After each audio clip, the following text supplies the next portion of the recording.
আসসালামু আলাইকুম রহমতুল্লাহ। জি, আমি রমজান মাসে এক মুরব্বি, মুরব্বীর কাছে সাক্ষাৎ করবো। জি বাবাজি, মাশাআল্লাহ। আপনি কেমন আছেন? ভালো আছি। কি নাম আপনার? আলালউদ্দিন। আলালউদ্দি। মাশাল্লাহ, আপনার বয়স কত? বয়স ৭০ উপরে, মনে হয় ৭০। কিন্তু আহ, আমি তো এটা আমরা হিসাব করি না। শাশি জান আছে? হ্যাঁ, আছে। হ্যাঁ, মাশাল্লাহ। তো বুড়া বুড়ি খুব মহব্বত হন। হ্যাঁ, আল্লাহর রহমতে আমরা তো আপনার দোয়া। আমরা তো শুনেছি যে এই বৃদ্ধকালে এই স্বামী হ্যাঁ, স্ত্রীর মধ্যে মহব্বত বেশি হয় হ্যাঁ, হ্যাঁ, যুবক হ্যাঁ, যুবক থেকে। হ্যাঁ। এই সময় তো আর কেউ আপন নাই গিয়া, না, একমাত্র আপন কে? এই আমি আপনার আপনার পরিবার। আপনার পরিবার আপনার আপন, হ্যাঁ, আপনার পরিবারে আপনি আপন। আপন। এই দুইজনের যে মহব্বতটা বৃদ্ধকালে হ্যাঁ। হয়, এটা একটা কঠিন মহব্বত। আল্লাহ পাক দোয়া এই করি। আগের আগের আগের ওটা এখন এখন গে পড়ছে গা। মাশাল্লাহ। পয়লা পয়লা যেরকম তাহে না, এখন শেষ মৌসুম এটি হয়েছে। আল্লাহ আকবার। আল্লাহ তাহলে দোয়া। রোজাগুলো রাখতে পারেন তো? হ্যাঁ। কষ্ট না তো? না, না। আচ্ছা, আমার আল কোরআনের মোট সূরা কয়টা?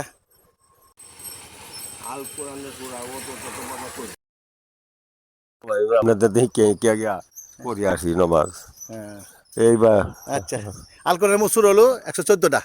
বলেন আলহামদুলিল্লাহ। আলহামদুলিল্লাহ, আলহামদুলিল্লাহ, রাজ্য শুনলাম। 114টা সূরা। আর কেউ কইছে না। আয়াত হইলো, আর কেউ কইছে না। না, মুন্সি আছে, আমরা একদিনে তো কইছে না। তাহলে আল কোরআনের মোট হ্যাঁ, সূরা হলো কয়টা? 100 114টা। 14 আয়াত হলো 6236টা। আয়াত কয়টা মোট? 6000 মোট 6236টা। 236টা। আর আয়াত হলো কোরআনের মোট সূরা এটা হলো 114টা। এটা বাবা যাক, বলে আলহামদুলিল্লাহ বলেন। আলহামদুলিল্লাহ, আলহামদুলিল্লাহ। আল্লাহ কবুল এটা করুক, আল্লাহ রাব্বানা কবুল তাকাব্বাল করুন। দোয়া।